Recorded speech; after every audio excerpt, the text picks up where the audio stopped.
Good morning, friends. Today I am going to narrate the knowledge about this topic, classification of plants. In the classification of plants, firstly we must see the past history of this topic and why there is necessity of to classify the plants or other living beings. After the origin of the life in water, the classification of that living beings is very necessary for the further study the characteristics and the life cycle of these living beings. त्यामुळे firstly आपण बघूयात की classification of प्लांटचे या अगोदर classification of the living things. सर्वात पहिल्यांदा अरिस्टॉटलनं काय केलं की थेरी मांडली किंवा क्लासिफिकेशन ऑफ द लिव्हिंग बिंग्स. म्हणजे त्यामध्ये त्यांनी काय केलं, कशाच्या आधारे क्लासिफाय केलं, the morphology of the living बिंग्स. म्हणजे सजीवाचे वर्गीकरण करण्यास अरिस्टॉटलनं काय केलं, अगोदर मॉर्फोलॉजी स्टडी करून त्यांचं क्लासिफिकेशन केलं. त्यामध्ये त्यांनी काय केलं, त्यांचा आदिवास म्हणजे ते कशामध्ये राहतात, पाण्यात राहतात, जमिनीवर राहतात किंवा उभयचर राहतात. अशा प्रकारे त्यांनी काय केलं, सिम्पली त्यांचं क्लासिफिकेशन केलं. पण नंतर ती थेरी वर्ल्ड ॲक्सेप्टेड और वाईडली ॲक्सेप्टेड थेरी ठरू शकली नाही. त्यामुळे नंतर काय केलं अनेक थेऱ्या आल्या. त्यामध्ये काय केलं, हिकेलची थेरी आली. हिकेलनं काय केलं, 1894 मध्ये classification of the living things म्हणजे सजीवाचं वर्गीकरण केलं. पण ती पण थेरी 1894ची थेरी काय म्हणजे त्यांनी ती थेरी पुटफोर्थ केली होती. ती थेरी वाईडली ॲक्सेप्टेड ठरली नाही. नंतर काय केलं, नंतर आले रॉबर्ट विटाकर. त्यांनी काय केलं, 5 kingdom classification of the living बिंग्स. त्यांनी काय केलं, लिव्हिंग बिंग्स हे 5 किंगडम क्लासिफिकेशन त्यानं प्रपोज केलं. कितीमध्ये, 1959 मध्ये त्यांनी काय केलं, 5 kingdom classification of the living things त्यांनी प्रपोज केलं. पण ती थेरी कशी होती, वाईडली ॲक्सेप्टेड होती. कारण त्यांनी काय केलं, त्या थेरीमध्ये त्यांनी काय केलं की त्यांचे कॅरेक्टरिस्टिक स्टडी केले, नंतर त्यांची मॉर्फोलॉजी स्टडी केली, त्यांची लाईफ सायकल स्टडी केली, नंतर थेरी त्यांनी पुटफोर्थ केली. त्यांनी काय केलं, सुरुवातीला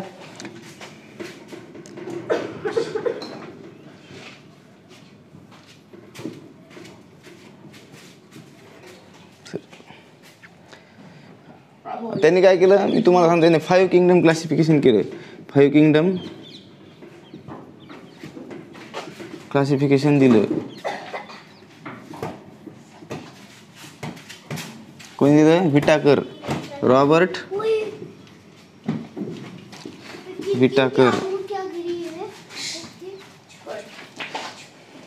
विटाकरनं केलं 5 किंगडम क्लासिफिकेशन केलं. त्यांनी काय केलं, लिव्हिंग थिंग्सला 5 किंगडममध्ये क्लासिफाय केलं. 1, 2, 3, 4 आणि 5. त्यामध्ये पहिली काय केलं त्यानं, प्रोकॅरियोटिक्समध्ये काय केलं त्याने, मायनोरा हा पहिला किंगडम केला, मायनोरा. दुसरा सेकंड काय केला, प्रोटिस्टा. नंतर काय केला, नंतर त्यांनी केला फंगाय और मायकोटा. नंतर ॲनिमालिया आणि शेवटी प्लांटी. असे त्यांनी 5 किंगडम क्लासिफिकेशन दिलं. कशाच्या बेसवर दिलं, ते युनिसेल्युलर आहेत, मल्टीसेल्युलर आहेत. त्यांची लाईफ सायकल, त्यांची मॉर्फोलॉजी स्टडी करून त्यांनी काय केलं, 5 किंगडम क्लासिफिकेशन कोणी केलं, रॉबर्ट विटाकर. 1959 मध्ये he propose the theory on the basis of morphology, life cycle and other study of the living things. He propose the 5 kingdom classification of the of the living things. त्यामध्ये काय केलं, मायनोरा यामध्ये काय केलं त्यांनी, both multicellular, unicellular. पण यांचे काय केलं, त्यांनी काय केलं, लाईफ सायकल स्टडी केली, मॉर्फोलॉजी स्टडी केली. ते वेल डेव्हलप्ड नव्हते, lack of well developed structure. नंतर त्यांचे न्यूक्लियस वेल डेव्हलप्ड नव्हतं. आता याच्यामध्ये काय येते, बॅक्टेरिया, सायनोबॅक्टेरिया, आर्चिओबॅक्टेरिया या त्यांनी क्लासिफाईड केली. आणि यांची शरीर रचना किंवा यांची मॉर्फोलॉजी कशी होती, सिंपल होती. त्यांनी काय केलं, रॉबर्ट हिकेल हे पहिला काय झाला, पहिला किंगडम मायनोरा. नंतर काय केलं, प्रोटिस्टा. आता या प्रोटिस्टामध्ये त्यांनी काय मांडलं, बाबा हे मल्टीसेल्युलर, युनिसेल्युलर. प्रोटिस्टा युनिसेल्युलर आहेत. यामध्ये काय असं ॲपेंडेजेस फ्लायजेला आहेत. त्यांची रचना जी शरीर रचना किंवा त्यांच्या बॉडीची रचना याच्यापेक्षा थोडी डेव्हलप आहे असं कोणाचं म्हणणं आलं विटाकरचं. त्यामध्ये काय आलं प्रोटोझोआ. नंतर काय झालं प्रोटोझोआ त्यांनी सांगितलं प्रोटोझोआ. नंतर काय झालं त्यांनी पुन्हा एक कोणचं किंगडम केलं फंगा किंगडम किंवा मायकोटा असं या किंगडमला म्हणतात. यामध्ये काय असतं ते मल्टीसेल्युलर असतात. मल्टीसेल्युलर आणि पुन्हा ते परपोषी असतात. परपोषी म्हणजे स्वतःचं अन्न स्वतः तयार करत नाहीत. एक्सेप्ट एक दोन उदाहरण आहेत पण ते स्वतःचं अन्न स्वतः. फंगस म्हणजे बुरशी हे स्वतःचं अन्न स्वतः तयार करीत नाही. ते काय असतात जरी मल्टीसेल्युलर असले तरी पण त्यांना काय म्हणतात फंगस असं म्हणतात. म्हणजे बुरशी हे त्यांना क्लासिफाईड केलं. आता याच्यानंतर काय केलं त्यांनी ॲनिमॅलिया. इथं काय असते वेल डेव्हलप्ड असते पण त्यांना सेल वॉल नसते. Lack of cell wall. ते काय झालं ॲनिमॅलिया. त्याच्यात ते काय असतात परपोषी असतात. म्हणजे काय करतात प्रकाश संश्लेषण फोटोसिंथेसिस करत नाहीत. लॅक ऑफ फोटोसिंथेसिस करत नाहीत. हे काय झाले ॲनिमॅलिया. हे चौथं त्यानं किंगडम सांगितलं. त्यांनी सांगितलं रॉबर्ट विटाकर यांनी चौथं ॲनिमॅलिया नावाचं किंगडम सांगितलं. आता शेवटचं किंगडम काय सांगितलं त्यांनी प्लांटी किंगडम त्यांनी प्रपोज केलं. आता ह्या प्लांटी किंगडममध्ये काय सांगितलं त्यांनी की बाबा ह्या मल्टीसेल्युलर और युनिसेल्युलर याच्यामध्ये याचे महत्त्वाचं काय हे काय करतात फोटोसिंथेसिस करतात. म्हणजे काय करतात स्वतःचं अन्न स्वतः तयार करतात. त्यामुळे त्यांना काय केलं शेवटचं किंगडम कोणी सांगितलं रॉबर्ट विटाकर यांनी 1959 रोजी काय सांगितलं व 5 किंगडम क्लासिफिकेशन हे वर्ल्ड ॲक्सेप्टेड क्लासिफिकेशन आणि थेरी आहे. त्यामुळे आता आपण काय पार्श्वभूमी बघितली आपण.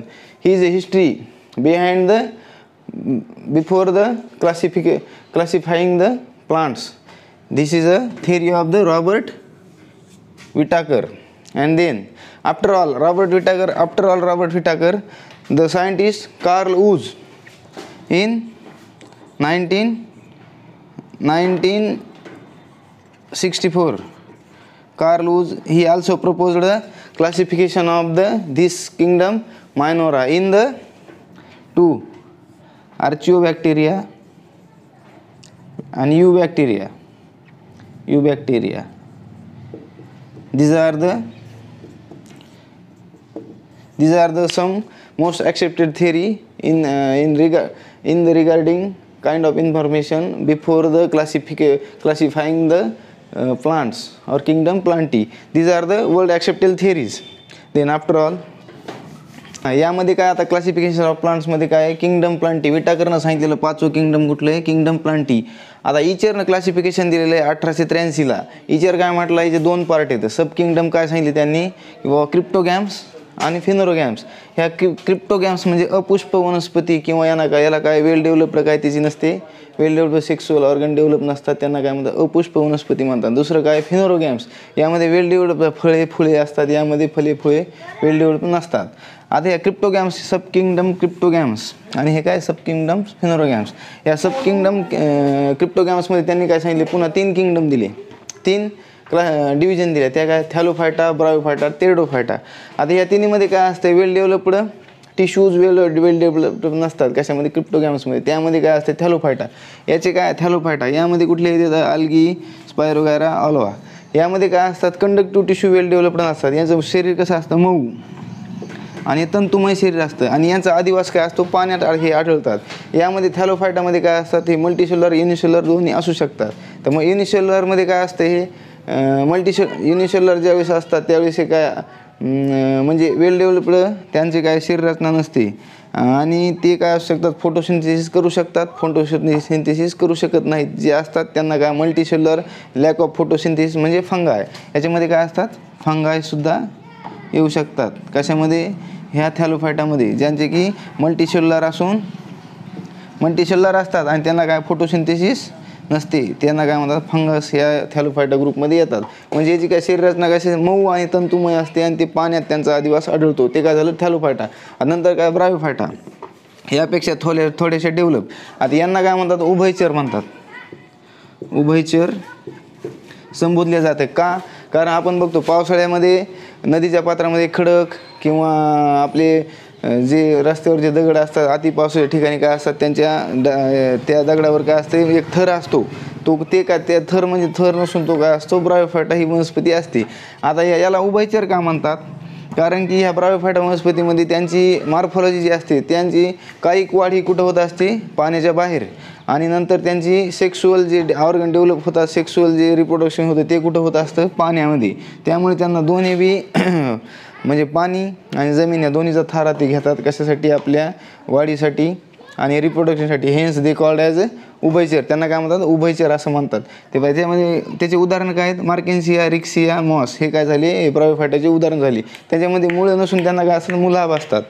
हे काय झालं, हे झालं ब्रायोफायटा डिव्हिजन ब्रायोफायटा. आता नंतरचं कुठलं डिव्हिजन आहे, टेरोडोफायटा. आता या टेरोडोफायटामध्ये या दोन्हीपेक्षा त्यांचे काय वेल डेव्हलप्ड ऑर्गन असतात. आणि त्यांचे काय असते, त्या ऑर्गनमध्ये कंडक्टिव्ह टिश्यू हे डेव्हलप झालेले असतात, खोड असतं. आणि याच्यामध्ये काय असतं, याचे एक वैशिष्ट्य म्हणजे यांना दोन प्रकारे रिप्रोडक्शन होऊ शकतं, एक सेक्शुअल आणि असेक्शुअल. सेक्शुअल रिप्रोडक्शन कशानं होते, बीजाणून होते. आणि असेक्शुअल रिप्रोडक्शन स्पोर्सनं होत असते.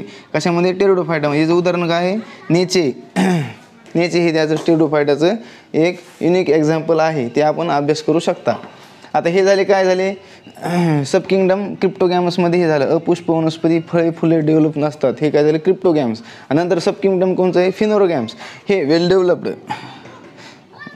लिव्हिंग थिंग्स और we are lived in on the as we are lived on phenorgams because we take a food from the phenorgams means angiosperm. याच्यामध्ये दोन पार्ट कुठले सांगितले, अँजिओस्पर्म आणि डिव्हिजन, अँजिओस्पर्म आणि जिम्नोस्पर्म. आता आपण माणूस हा कशावर जगत असतो, अँजिओस्पर्म या वनस्पतीवर जगत असतो, किंवा ह्या डिव्हिजनमुळे माणूस आज तगायत जिवंत आहे का, की अँजिओस्पर्म हा सगळ्यात वेल डेव्हलप्ड या प्लांटी किंगडममधला सगळ्यात वेल डेव्हलप्ड जो कोणी घटक असेल किंवा डिव्हिजन असेल तो आहे अँजिओस्पर्म. कारण माणूस हा फूड म्हणून कशाचा वापर करतो, अँजिओस्पर्मचा वापर फूड म्हणून ॲज अ फूड करत असतो. त्यामुळं we are lived on angiosperm असं म्हणण्यास काही हरकत नाही. आता नंतर कुठलं आहे, आपण हे नंतर बघू. आता नंतर कुठलं आहे, फिनोरोगॅम्समध्ये डिव्हिजन, जिम्नोस्पर्म. आता ह्या दोन्हीमध्ये डिफरन्स काय आहे, अँजिओस्पर्ममध्ये सीड कोट असतो, सीड कोट असतो, तो काय झाला अँजिओस्पर्म. वेल डेव्हलप्ड फ्लावर्स असतात, फ्रुट्स असतात वेल डेव्हलप, ते झाला अँजिओस्पर्म. आणि जिम्नोस्पर्ममध्ये वेल डेव्हलप्ड असतो पण त्या सीडला सीड कोट नसतो, म्हणजे ते सीड नेकड सीड असतात. कशामध्ये, जिम्नोस्पर्ममध्ये. याचं उदाहरण काय, सायकस, एक्समस ट्री, मोरपंखी म्हणजे थुजा, हे असे याचे उदाहरण आहेत. यामध्ये काय असतं, सीड हे नेकडं असतं आणि त्याला सीडला कव्हरिंग नसतं, ते काय झाले, जिम्नोस्पर्म झाले. आणि जिम्नोस्पर्मचं वैशिष्ट्य म्हणजे हे काय एव्हरग्रीन असतात, सदाहरित वनस्पती बहुधा ह्या जिम्नोस्पर्ममध्ये येतात. आता आपल्याला बघणार, हे झालं जिम्नोस्पर्म. आता फिनोरोगॅम सब किंगडममध्ये सगळ्यात वेल डेव्हलप्ड जे काय असेल डिव्हिजन, ते काय झालं अँजिओस्पर्म. आता अँजिओस्पर्म हे वेल डेव्हलप्ड असून हा सगळ्यात मोठा स्टडीचा पार्ट आहे. आणि तो किंगडम प्लांटिंगमधला सगळ्यात मोठं डिव्हिजन म्हणजे जिम्नोस्पर्म. आता यामध्ये काय असतात, याचे दोन भाग पडतात, मोनोकॉट आणि डायकॉट. हे मोनोकॉट म्हणजे काय, एक बीजपत्री असते, त्या बीजमध्ये एकच बीजपत्र असते, त्याला काय म्हणतात मोनोकॉट. आणि दोन बीजपत्र असले तर ते काय झालं डायकॉट. पुन्हा कसं ओळखायचं, याचं व्हेनेशन जे असतं मुळाचं जे शिराविन्यास असतो तो कसा असतो, पॅरलल असतो. आणि याचा डायकॉटचा कसा असतो, शिराविन्यास वेबड असतो, म्हणजे काय असतो, पॅरलल नसतो, तो कसा शिराविन्यास असतो. नंतर पुन्हा काय, याचं उदाहरण पुन्हा म्हणजे याचं कॅरेक्टरिस्टिक्स काय, रूट सिस्टीम असते ना, रूट सिस्टीम फायब्रस असते. फायब्रस म्हणजे ज्वारी आपण बघू शकतो, ज्वारी, वीट, हे काय झालं फायब्रस रूट सिस्टीम. आणि डायकॉटमध्ये काय असते, टॅप रूट सिस्टीम असते, रूट सिस्टीम. हे काय झालं. आता डायकॉटचं उदाहरण काय, तूर म्हणजे पिजन पी, तूर हे डायकॉटचं उदाहरण झालं. मूग, उडीद, हे काय झालं डायकॉट. आणि काय झालं मोनोकॉट. आणि मोनोकॉटमध्ये काय येतात, कांदा केळी हे काय येतात मोनोकॉटमध्ये येतात, हे बाकीचे हे डायकॉटमध्ये येतात. आता अशा रीतीनं आपण काय पाहिलं आज, क्लासिफिकेशन ऑफ प्लांट्स. त्याच्यामध्ये किंगडम प्लांटी ते इचरनं क्लासिफिकेशन 1883ला दिलं. ते काय क्रिप्टोगॅम्स फिनोरोगॅम्स. क्रिप्टोगॅम्सचे 3 डिव्हिजन आणि फिनोरोगॅमचे 2 महत्त्वाचे डिव्हिजन. त्यामध्ये काय अँजिओस्पर्म जिम्नोस्पर्म. स्टडीसाठी पार्ट कुठला आहे आपला, अँजिओस्पर्म हा सगळ्यात मोठा आणि सगळ्यात वेल डेव्हलप्ड पार्ट कुठला आहे, अँजिओस्पर्म. अशा रीतीनं आपण बघितलं. आता याच्यानंतर आपण पुन्हा काही उर्वरित पार्ट हा दुसऱ्या लेक्चरमध्ये घेणार आहोत. तरी सर्वांनी कनेक्ट राहा. हां, पुन्हा अधिक माहितीसाठी हे आमचं जे चॅनल जर सबस्क्राईब नसेल केलं तर सबस्क्राईब करा, व्हिडिओला लाईक करा आणि आमच्याशी कनेक्ट राहा. ओके.